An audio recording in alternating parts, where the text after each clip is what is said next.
Retired Tech Sergeant Emil Dillman served as a B-17 radio operator during World War II.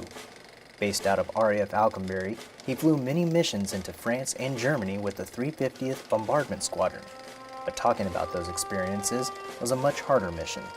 His daughter, Emily, recalls how difficult it was. Not a man who communicated his feelings, but then I don't think lots of men of that generation probably did. But then they also probably had a lot they were carrying as well, I think, of what they saw and what they experienced.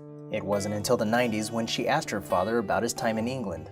I think by then he was ready to start maybe sort of talk a bit about it. So he would talk about some of the stories, not necessarily all of the hard ones, but spoke with such great fondness about his time in England. He was a bit of a joker, going into London and sort of being told there was a Piccadilly circus and looking for the circus and having a policeman saying, "Oh, you're standing in it, mate." When Emil passed away in July 2013 at the Soldiers' Home in Holyoke, Massachusetts, Emily had one last thing she wanted to give her father.